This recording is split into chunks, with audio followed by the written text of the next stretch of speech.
बिस्मिल्लाहिर्रहमानिर्रहीम। ये आपके पास आज के जो लेक्चर के पॉइंट्स हैं कि न्यूरॉन्स कम्युनिकेशन, नर्व इम्पल्स और साइनेप्स को हम यहाँ पे डिस्कस करने जा रहे हैं। और बेटा इसमें सबसे पहले होमियोस्टेसिस के हवाले से बात की गई है कि homeostasis in the organism is carried out by two systems, nervous system and hormonal system. हम यहाँ पे मेनली नर्वस सिस्टम के हवाले से ही डिस्कशन कर रहे होंगे आज की क्लास में कि नर्वस सिस्टम में नर्वस कम्युनिकेशन जो है वो किस तरह से कैरी आउट हो रही होती है।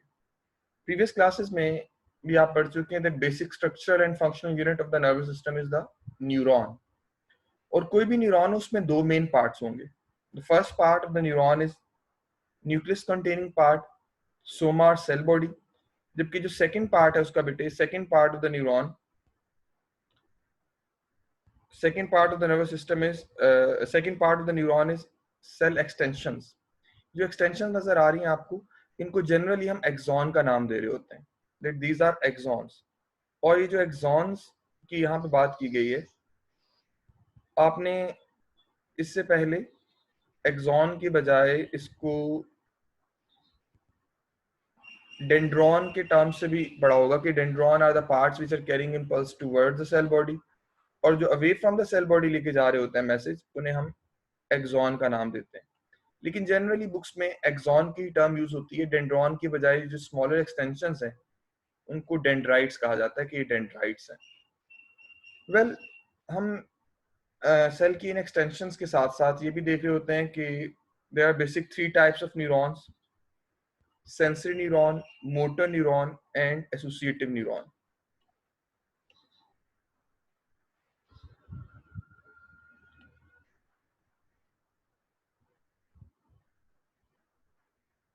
I'm going to remove all those candidates which are typing extra messages here. मैं उन सारे कैंडिडेट्स को रिमूव कर रहा हूँ बेटा जो यहाँ पे एक्स्ट्रा मैसेज जो है वो टाइप कर रहे हैं।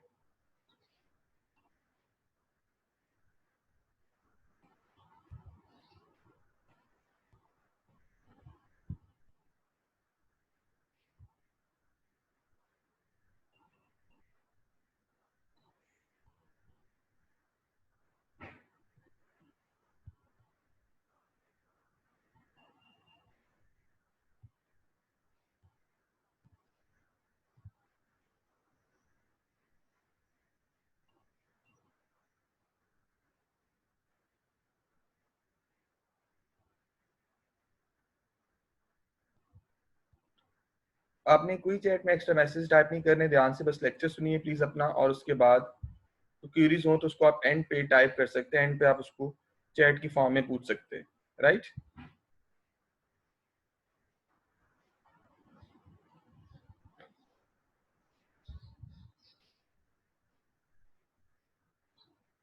तो हम बेटा बात कर रहे थे कि न्यूरॉन्स की बेसिक थ्री टाइप्स हैं: सेंसरी न्यूरॉन, मोटर न्यूरॉन और एसोसिएटिव न्यूरॉन्स। एसोसिएटिव न्यूरॉन्स और इंटर न्यूरॉन्स जो यहाँ पे लास्ट डायग्राम में शोन है, लास्ट पिक्चर में, they are found in the central nervous system, जबकि बाकी दोनों जो है ये पेरिफेरल नर्वस सिस्टम के अंदर हमारे पास मोर कॉमनली अवेलेबल होते हैं, मोर कॉमनली प्रेजेंट होते हैं। न्यूरॉन्स की सिर्फ यही बेसिक टाइप्स नहीं है जो आपने पहले पढ़ी है, बल्कि न्यूरॉन्स की इसके अलावा भी टाइप्स हैं जो इस पे बेस्ड हैं, इस पॉइंट पे बेस्ड हैं कि किसी भी न्यूरॉन की जो सेल बॉडी है या सोमा है उससे कितनी एक्सटेंशंस निकल रही हैं। Just look at the first diagram. If a neuron is having multiple extensions, multiple projections projecting out from the main soma or cell body, तो इन मल्टीपल एक्सटेंशंस की वजह से ऐसे न्यूरॉन्स को हम नाम देते हैं multipolar neuron. Those neurons which are having only two extensions, two projections from the soma or cell body, उनको हम नाम देते हैं बाइपोलर न्यूरॉन। जबकि ऐसे न्यूरॉन्स जो जिनसे सिर्फ एक ही एक्सटेंशन निकल रही होती है, लेकिन वो एक्सटेंशन फौरन से शॉर्टली आगे फर्दर डिवाइड कर जाती है, it occurs in most of the sensory neurons. तो ऐसे न्यूरॉन्स को हम बोलते हैं फॉल्स और सीडो यूनिपोलर न्यूरॉन। जबकि कुछ ऐसे न्यूरॉन्स भी होते हैं जिनमें सोमा या सेल बॉडी से सिर्फ एक ही एक्सटेंशन प्रोजेक्ट आउट कर रही होती है। उस एक ही एक्सटेंशन की प्रोजेक्शन की वजह से ऐसे न्यूरॉन्स को हम नाम दे रहे होते हैं यूनिपोलर न्यूरॉन्स। तो यूनिपोलर न्यूरॉन्स के साथ ये हमारे पास जो टाइप्स हैं, बेसिकली फोर टाइप्स आपने यहाँ पे डिस्कस की।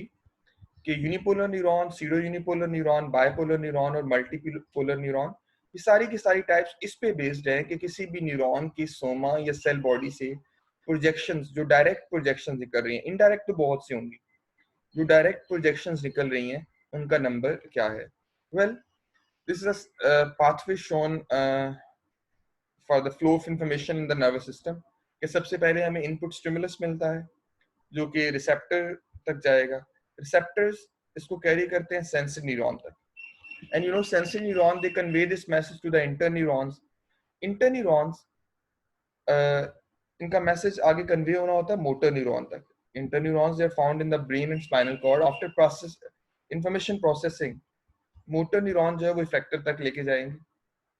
इफेक्टर्स हमारी बॉडी में बस दो ही हैं, या तो मसल्स या फिर glands. Only there are two types of factors, muscles and glands, जो कि आउटपुट रिस्पांस पे शो कर रहे होते हैं इसमें।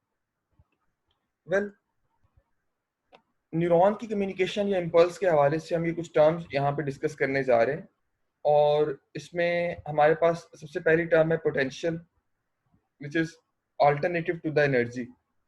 एनर्जी की डेफिनेशन आपने पढ़ी हुई है, एबिलिटी टू डू वर्क। अगर हम बात करते हैं इलेक्ट्रिकल पोटेंशियल की, तो इसका मतलब क्या होगा कि ability to do some electrical work. लेकिन जो मेन पॉइंट हम यहाँ पे डिस्कस करने जा रहे हैं इन पॉइंट्स के हवाले से, वो है मेम्ब्रेन इलेक्ट्रिकल पोटेंशियल, कि न्यूरॉन की मेम्ब्रेन में इलेक्ट्रिकल पोटेंशियल, इलेक्ट्रिकल वर्क करने की एबिलिटी क्या है। दो मेन टर्म्स यहाँ पे डिटेल से हम डिस्कस कर रहे होंगे आज के लेक्चर में। एक रेस्टिंग मेम्ब्रेन पोटेंशियल है और दूसरा है active membrane potential. Resting membrane potential में न्यूरॉन से कोई कंडक्शन नहीं हो रही होती और न्यूरॉन बिल्कुल रेस्टिंग की कंडीशन में या नॉन फंक्शनल कंडीशन में आपके लिए मौजूद होंगे, जबकि एक्टिव मेम्ब्रेन पोटेंशियल इसके दौरान न्यूरॉन कंडक्शन कर रहे होते हैं। पोलराइजेशन और डीपोलराइजेशन ये रिलेटेड है रेस्टिंग और एक्टिव से। Polarization state is actually resting membrane potential, जब न्यूरॉन नॉन कंडक्टिंग स्टेट में होते हैं, और डीपोलराइजेशन को हम रिलेट कर रहे होंगे एक्टिव मेम्ब्रेन पोटेंशियल से। नेक्स्ट स्लाइड्स में इसी स्लाइड की या इन्हीं टर्म्स की डिटेल डिस्कस हो रही है। Like first of all we are going to discuss resting membrane potential. Resting membrane potential को अगर आप समझना चाह रहे हैं तो उसके लिए डायग्राम देख लीजिए कि रेस्टिंग मेम्ब्रेन पोटेंशियल में inside of the neuron is negative. आप ये देख रहे होंगे, आपकी बुक की डायग्राम है ये, that inside of the neuron is negative and outside of the neuron is positive. It means कि जब हम इसे माइक्रो वोल्ट मीटर से कनेक्ट करते हैं, मिली वोल्ट मीटर या माइक्रो वोल्ट मीटर से, तो वोल्टेज जो आएगी, पोटेंशियल डिफरेंस जो यहाँ पे नजर आ रहा होगा, वो शो होता है -70 मिली वोल्ट यूजली न्यूरॉन्स के अंदर। It means there are more negative charges on the inner side as compare to outside, और इस ऐसी स्टेट को हम कहते हैं रेस्टिंग मेम्ब्रेन पोटेंशियल। यूजुअली हमारी बॉडी के सारे सेल्स ही रेस्टिंग स्टेज में होते हैं। सिर्फ दो टाइप्स के सेल्स ऐसे हैं जो इस पोटेंशियल को पॉजिटिविटी की तरफ ले आते हैं, उनमें से एक न्यूरॉन्स है और दूसरा मसल सेल्स। बेटा ये सेकंड डायग्राम भी रेस्टिंग मेम्ब्रेन पोटेंशियल की डायग्राम है, लेकिन इसमें रेस्टिंग मेम्ब्रेन पोटेंशियल के अंदर उन्होंने ओवरऑल चार्जेस को शो करने के बजाय चार्जेस की डिस्ट्रीब्यूशन शो की हुई है कि चार्जेस डिस्ट्रीब्यूटेड किस तरह से हैं। लाइक जस्ट 1 मिनट, इसमें आप ये देख सकते हैं कि रेस्टिंग इसमें सोडियम आयन और पोटेशियम आयन को हाईलाइट किया गया है। दैट मींस कि sodium ions are more abundant on the outer side as compared to the inner side of the neuron. तो सोडियम आयंस की abundance आउटर साइड पे ज्यादा है as compared to inner side, जबकि पोटेशियम आयन हमेशा cell के अंदर, cell की इनर साइड पे ज्यादा होता है। इट डजंट मीन कि अंदर पॉजिटिव चार्जेस हो गए हैं, ओवरऑल नेगेटिव ही रहता है, क्योंकि बहुत से दूसरे नेगेटिवली चार्ज आयंस सेल के अंदर, न्यूरॉन के अंदर ज्यादा है। That's why neuron is overall negatively charged on the inner side at resting stage। तो ये डायग्राम दोनों ही रेस्टिंग मेम्ब्रेन पोटेंशियल को शो कर रही है। फिर रेस्टिंग मेम्ब्रेन पोटेंशियल में उन्होंने वोल्टेज का जिक्र किया कि मिली वोल्ट्स में, ये माइनस की टर्म है यहाँ पे कि -70 मिली वोल्ट नोट किया गया इसको। सोडियम आयंस की बाहर कंसंट्रेशन ज्यादा और पोटेशियम आयन की इनर साइड पे। इस डायग्राम में बेटा न्यूरॉन की मेम्ब्रेन के एक सेक्शन को उन्होंने शो किया है कि जो प्लाज्मा मेम्ब्रेन है न्यूरॉन की, उसमें आउटसाइड द सेल या इनसाइड द सेल आयंस की मूवमेंट को रेगुलेट करने के लिए एक तो काम कर रहे होंगे सोडियम पोटेशियम पंप, और दूसरा कुछ चैनल्स होते हैं। चैनल्स में कुछ गेटेड चैनल्स हैं और ये गेटेड चैनल स्टिमुलस या वोल्टेज की वजह से ओपन या क्लोज हो रहे होते हैं। इनकी ओपनिंग या क्लोजिंग को हम अभी साथ साथ डिस्कस कर लेते हैं आगे। ओपन चैनल्स पर आएंगे हमेशा ओपन रहते हैं और इनकी ओपनिंग या क्लोजिंग के लिए अलग से गेट्स मौजूद नहीं है। इस तरह के पोटेशियम लीकी चैनल्स का जिक्र आएगा कि पोटेशियम इनके थ्रू हमेशा लीक आउट होती रहती है। जबकि पंप्स पंप्स हमेशा जो है वो एक्टिव ट्रांसपोर्ट करते हैं। सोडियम को हमेशा आउटसाइड भेजेंगे और पोटेशियम को इनवर्ट, बिकॉज पंप का काम है अगेंस्ट ग्रेडियंट मूवमेंट करवाना। और आपने अभी अभी देखा प्रीवियस डायग्राम के अंदर, मैं दोबारा से इसको शो कर देता हूँ। इस डायग्राम में देखिए कि सोडियम हमेशा आउटर एनवायरनमेंट में ज्यादा है और पोटेशियम इनर एनवायरनमेंट में। इसका मतलब है पंप से जब भी मूवमेंट होनी है सोडियम आउटवर्ड जाएगी, क्योंकि आउटर एनवायरनमेंट में सोडियम की कंसंट्रेशन हाई है। और पोटेशियम, इसमें देखिए पोटेशियम हमेशा इनवर्ड आएगी, outside the cell to the inside of the cell, inward आ रही है कि पोटेशियम वो इनसाइड ज्यादा है। Low concentration to high concentration movement हो रही है, ये against concentration movement, active transport है, इसलिए इसमें एटीपी यूज हो रही होती है। जबकि गेट से हमेशा पैसिव ट्रांसपोर्ट होगी, along the concentration gradient he movement हो रही होगी। ये भी एक डायग्राम आपको नजर आ रही है चैनल्स के हवाले से। इसमें आप देख सकते हैं बेटा कि ion channels basically different types के होते हैं। इसमें हम लास्ट 2 टाइप्स इस लेक्चर के अंदर डिस्कस कर रहे होंगे।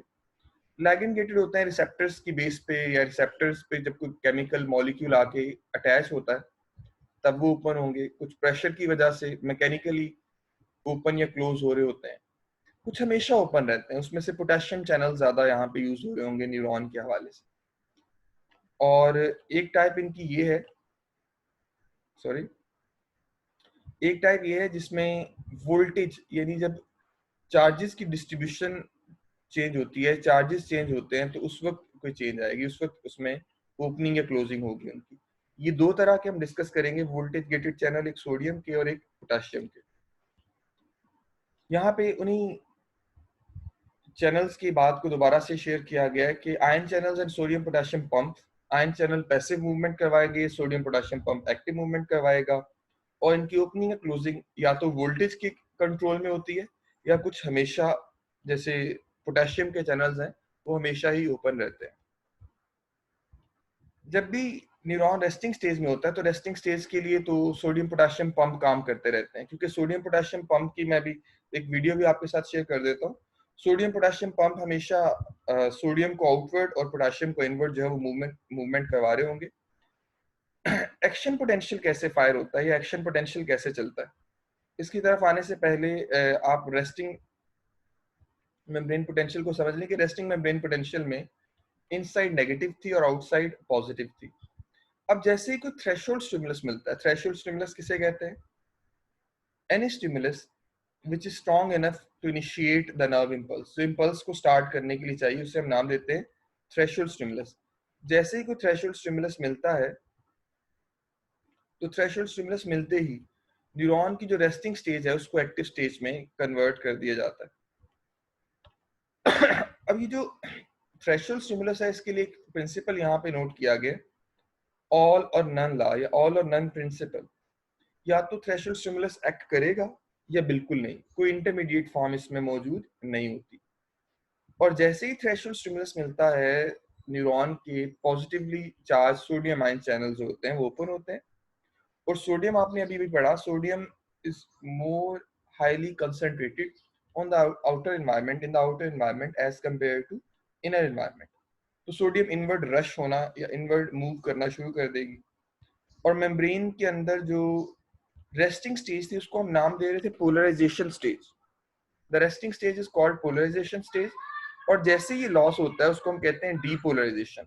Loss of charges is called depolarization. इसको हम अगली डायग्राम में यहाँ पे क्लियरली देख सकते हैं। ये डायग्राम बहुत इंपॉर्टेंट है, जब भी आपको रेस्टिंग मेम्ब्रेन पोटेंशियल या एक्टिव मेम्ब्रेन पोटेंशियल देखना हो तो इसकी चेंजेस को आप ऑब्जर्व कर सकते हैं।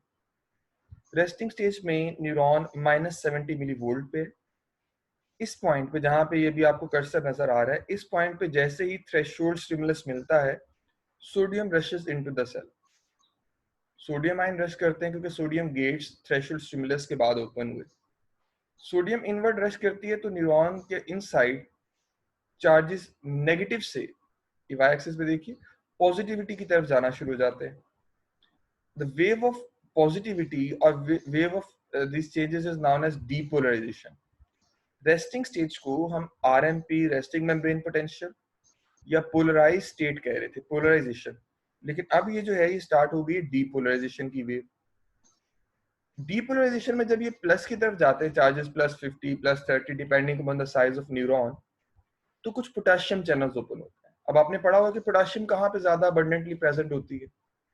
Potassium is more abundant on the inner side, तो potassium starts moving out, potassium outward जाना शुरू हो जाएगी, and this wave is called repolarization. तो ये रीपोलराइजेशन जब दोबारा से नेगेटिविटी की तरफ मेम्ब्रेन को ला रहे होते हैं, तो इतने ज्यादा potassium charges, potassium ion outward चले जाते हैं कि मेम्ब्रेन -70 से भी ड्रॉप कर जाती है।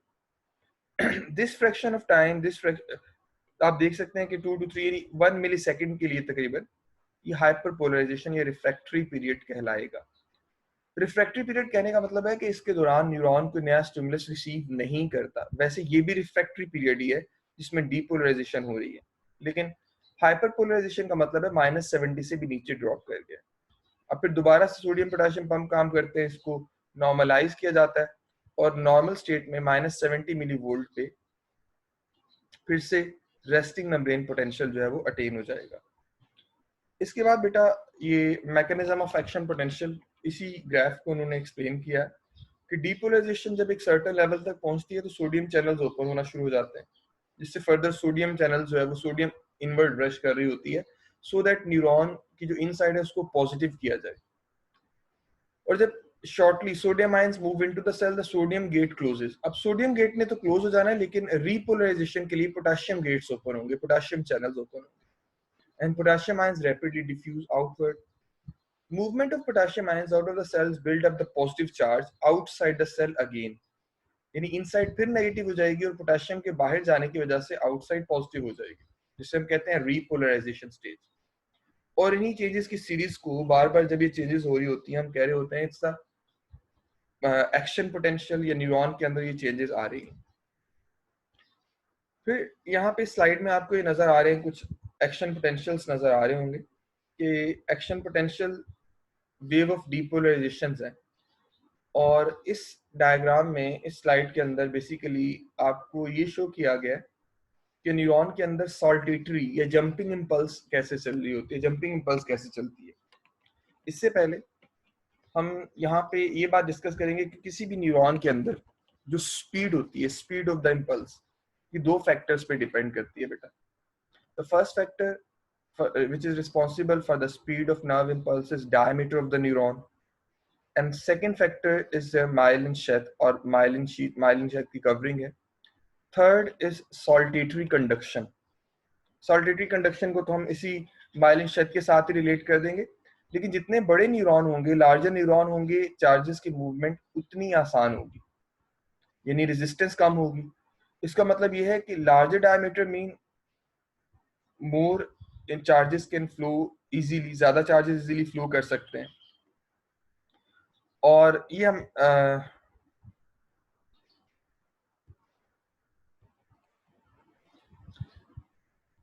लार्जर न्यूरॉन्स में इसका मतलब है स्पीड जो है वो ज्यादा होगी, और स्मॉलर न्यूरॉन्स के अंदर स्पीड जो है ये कम होती है।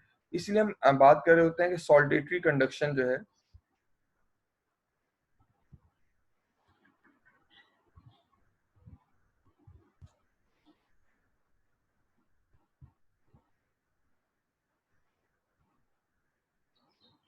जस्ट 1 मिनट, सॉल्टेटरी कंडक्शन के हवाले से हम डिस्कस कर रहे होंगे कि अगर लार्जर न्यूरॉन्स में स्पीड ज्यादा है तो सॉल्टेटरी कंडक्शन इस बेस पे डिपेंड कर रही होती है कि myelin sheath of the neuron, sorry, किसी भी न्यूरॉन में जो माइलिन शेथ है या एक कवरिंग है, वो पैसिव करंट को कैरी कर रही होगी, जबकि नोड ऑफ पेनवायर जहां पे आप पढ़ते हैं कि माइलिन शेथ की कवरिंग नहीं होती, अगर सिर्फ वहां पे ही चेंजेस आ रही हैं तो न्यूरॉन के अक्रॉस से जो मूवमेंट है, इस मूवमेंट को हम कहते हैं जंपिंग इंपल्स। जंपिंग इम्पल्स भी एक नॉर्मल इम्पल्स से ज्यादा स्पीड की होती है, क्योंकि यहाँ पे हर पॉइंट पे चेंजेस नहीं आती, और इसे हम इस कंडक्शन को हम कहते हैं सॉल्टेटरी कंडक्शन। सॉल्टेयर का मतलब ये होता है टू जंप। ये तो था कि एक न्यूरॉन के अलॉन्ग मूवमेंट कैसे होती है, लेकिन जब दो सेल्स के दरमियान कम्युनिकेशन होनी हो तो उसके लिए साइनेप्सेस होते हैं। बेसिकली हम यहाँ पे सिर्फ केमिकल साइनेप डिस्कस करेंगे, लेकिन दो तरह के साइनेप्स हैं जो कि हम ऑब्जर्व कर सकते हैं सेल्स के दरमियान। One type of synapse is chemical synapse and other is electrical synapse. Chemical synapse में न्यूरोट्रांसमीटर्स या केमिकल मैसेंजर्स के थ्रू कम्युनिकेशन होती है, जबकि इलेक्ट्रिकल साइनेप्स में कम्युनिकेशन के लिए बाकायदा सेल्स आपस में गैप जंक्शंस के थ्रू कनेक्टेड नजर आते हैं। There are gap junctions which connect these cells together. हम यहाँ पे जो डिस्कशन कर रहे हैं पहले, ये है जी साइनेप्स के स्ट्रक्चर के साथ, के साइनेप्स जो है वो क्या चीज है। सबसे पहले एक कंफ्यूजन आपने इसमें जो अक्सर स्टूडेंट्स को होती है उसको दूर करना है कि साइनेप्स और synaptic cleft are two separate terms.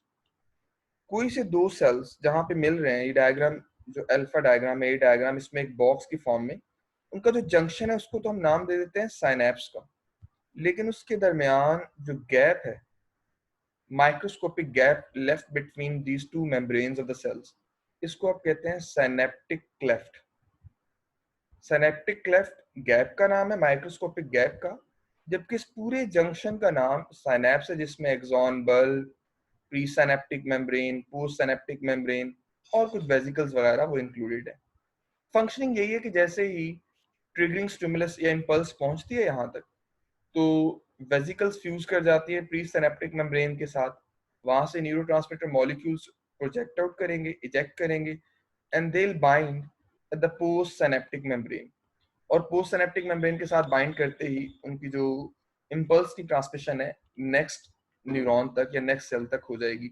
ये डायग्राम आपकी बुक से ही ली गई है, और ये जो डिटेल है, ये पॉइंट वाइज जो हमने डिस्कस की, ये भी आपकी बुक से ही कॉपीड है, कि आप इसको देख सकते हैं वहां से भी। अभी इससे रिलेटेड कुछ वीडियोस है, मैं वो आपको शो करना चाहूंगा कि न्यूरॉन जो है वो कैसे इम्पल्स को आगे से आगे जो है वो कैरी करते हैं। तो इसको काइंडली आप देखिएगा।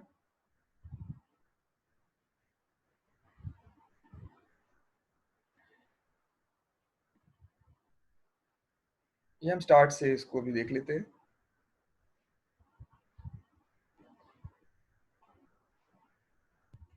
ये एक इन्होंने इंट्रोडक्शन से दिया है कि कैसे इम्पल्स ट्रांसमिशन होगी। इसमें एक फीड से ट्रांसमिशन ने शो किया है कि इम्पल्स ट्रांसमिट हो रही है टुवर्ड्स द ब्रेन। अब उस इम्पल्स की ट्रांसमिशन से रिलेटेड ये एक नर्व है। Nerve is a bundle of neurons. इस बंडल के अंदर एक सिंगल जो न्यूरोनल फाइबर है, एक न्यूरोनल फाइबर, उसके अंदर एक न्यूरॉन के अंदर इस इम्पल्स को ये शो कर रहे होंगे। लाइक एक्शन पोटेंशियल जो नर्व इम्पल्स फायर करती है वो इसी एक फाइबर के अंदर करती है। लाइक ये इसमें से एक न्यूरॉन उन्होंने इनलार्ज किया। That neuron is having Schwann cells covering of myelin sheath in these Schwann cells। तो इसमें ये नोड्स नजर आ रहे हैं आपको, ये एक्सॉन। अब इसी एक एक्सॉन को एनलार्ज किया गया है। ये देखिए एक्सॉन के फाइबर, ये एक्सॉन को उन्होंने एनलार्ज किया और ये रेस्टिंग स्टेज है।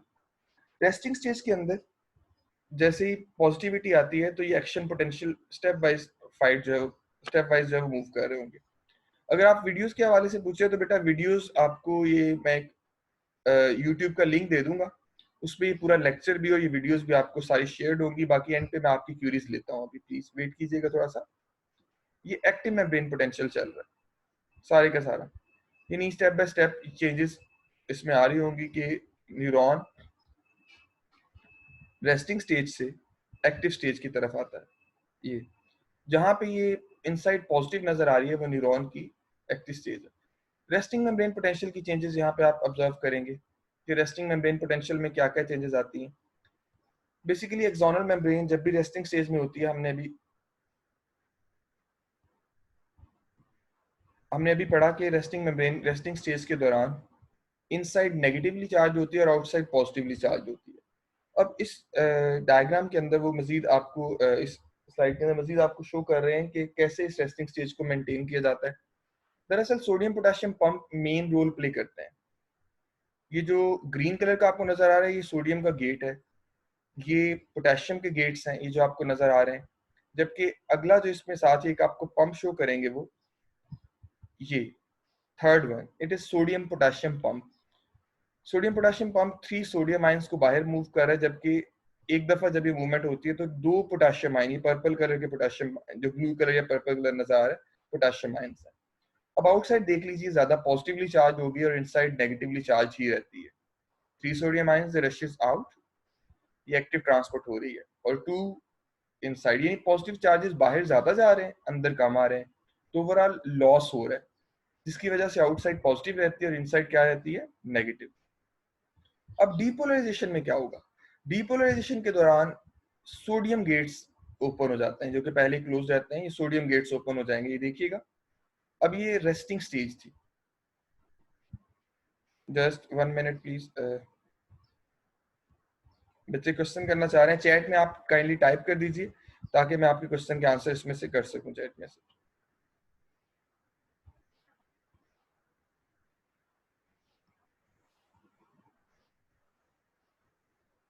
Okay,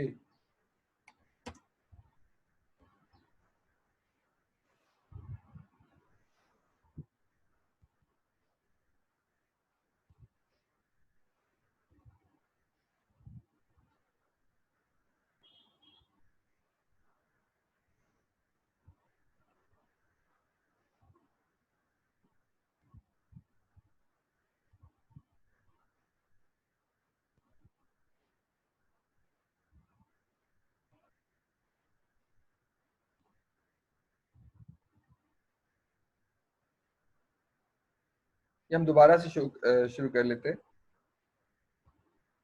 ji, I hope so कि अब ये वीडियो नजर आ रही होगी आपको।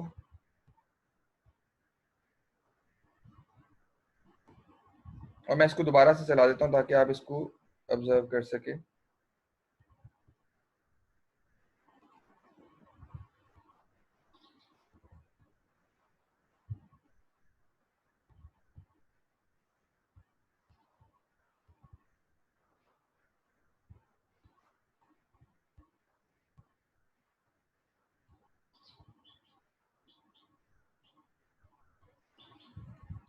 ओके बेटा, दोबारा से हम इसको शुरू कर लेते हैं फिर से, कि ये हमारे पास एक रेस्टिंग मेम्ब्रेन पोटेंशियल से हम स्टार्ट करते हैं। एक इंट्रोडक्शन सा दिया हुआ उन्होंने, ये एक न्यूरॉन कि उसमें इम्पल्स कैसे शुरू होती है, रेस्टिंग मेम्ब्रेन पोटेंशियल, और रेस्टिंग मेम्ब्रेन पोटेंशियल के अंदर ये जो मूवमेंट हो रही है ये एक्टिव मेम्ब्रेन पोटेंशियल की, कि चार्जेस रिवर्स हो रहे हैं बेसिकली। जब ये चार्जेस रिवर्स हो जाते हैं तो उसके बाद हम कहते हैं कि एक्टिव मेम्ब्रेन पोटेंशियल रन कर रहा है अलोंग द न्यूरॉन। अब इसी को हम यहाँ पे देख रहे थे कि ये चार्जेस हैं जो यहाँ पे शो किए होंगे। मेन हमने करना है फोकस सोडियम और पोटेशियम आयंस पे, और सोडियम और पोटेशियम आयंस की मूवमेंट के लिए कुछ ये गेट्स नजर आ रहे हैं, और फिर आगे पंप्स भी हम देखेंगे। पोटेशियम मूवमेंट आउटवर्ड हो रही है और सोडियम मूवमेंट गेट से हमेशा इनवर्ड। जबकि जो पंप है, पंप से मूवमेंट ऑपोजिट है, इससे सोडियम बाहर जाएगी और potassium inward. Resting membrane potential के दौरान मेनली पंप्स ही काम कर रहे होते हैं, कि sodium potassium pump 3 sodium ions को बाहर मूव करवाते हैं। ये देखिए, 3 सोडियम आयंस बाहर जा रहे हैं और 2 पोटेशियम आयंस इनवर्ड आएंगे। ओवरऑल बाहर पॉजिटिव चार्जेस ज्यादा जाते हैं, जिसकी वजह से जो आउटसाइड है वो पॉजिटिव रहती है रेस्टिंग मेम्ब्रेन पोटेंशियल के दौरान। और इसी मूवमेंट को उन्होंने यहाँ पे शो किया हुआ रेस्टिंग मेम्ब्रेन पोटेंशियल के दौरान। ये रेस्टिंग मेम्ब्रेन पोटेंशियल की मूवमेंट है, जिसमें पंप्स ज्यादा एक्टिवली काम कर रहे होंगे। इसके बाद जब डीपोलराइजेशन होनी है तो डीपोलराइजेशन के लिए सोडियम गेट्स ओपन होंगे। डीपोलराइजेशन यहाँ पे, अब सोडियम गेट्स का काम आएगा कि सोडियम गेट्स ने मूवमेंट करवानी है ज्यादा, सोडियम ज्यादा इनवर्ट आएगी। अभी ये पंप्स की मूवमेंट शो कर रहे हैं, फिर आगे ये डीपोलराइजेशन के दौरान सोडियम इनवर्ट जब मूव करती है उसकी मूवमेंट को शो करेंगे। Just look at this. अब ये पॉजिटिव पोटेंशियल, आपको रेड लाइन नजर आ रही होगी ऊपर, कि उसके दौरान ये चेंजेस आ रही हैं।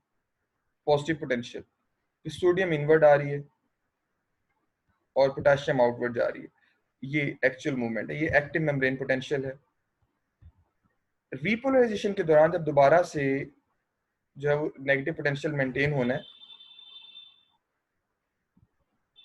ये देखिए इनसाइड बिकम पॉजिटिव। अब सोडियम आयंस, ये सोडियम गेट्स ओपन है तो डीपोलराइजेशन हो गई, लेकिन अब रिपोलराइजेशन की तरफ जाते जाते क्या होगा कि पोटेशियम की आउटवर्ड मूवमेंट हुई है। जब दोबारा से नेगेटिविटी आनी है, दोबारा से न्यूरॉन ने रेस्टिंग कंडीशन की तरफ जाना है।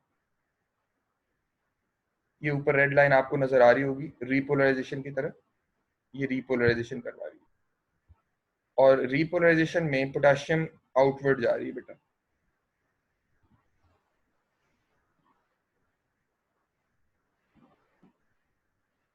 बहरहाल इसमें आप लोग एक काम कीजिए प्लीज कि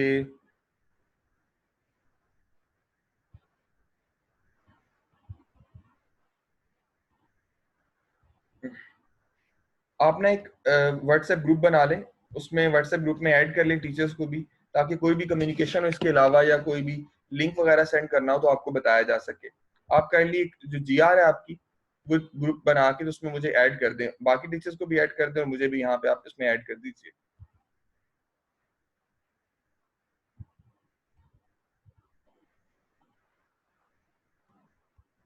जस्ट 1 मिनट।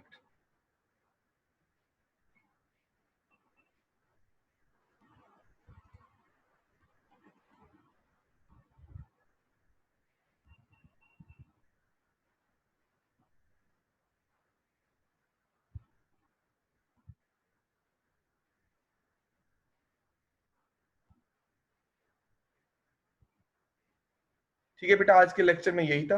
बाकी मैं इंशाल्लाह ये आपको एक लिंक कल शेयर कर देता हूँ, और वो आपको ये लिंक जो है वो उसके ऊपर ये सारा लेक्चर भी और ये वीडियोस भी इंशाल्लाह शेयर हो जाएंगी।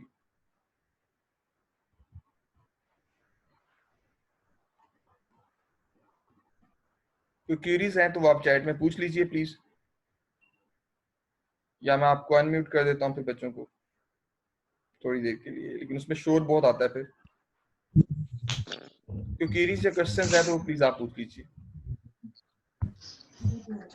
सर वो बुक का नाम बता दे, कौन सी बुक लेनी है? आपके पास जो मिलर हार्ले की बुक है ना बेटा, उस मिलर हार्ले की बुक को यस आपको सर, फॉलो करना है, ठीक है? यस। और आपने जो लेक्चर रिकॉर्ड किया है वो हमें फिर व्हाट्सएप पे शेयर करेंगे या फिर बेटा यूट्यूब का कोई लिंक भेजेंगे? यूट्यूब का कोई लिंक भेज दूंगा मैं, उस पर ये मेरे ख्याल से रिकॉर्डिंग जो है वो ठीक से नहीं हुई,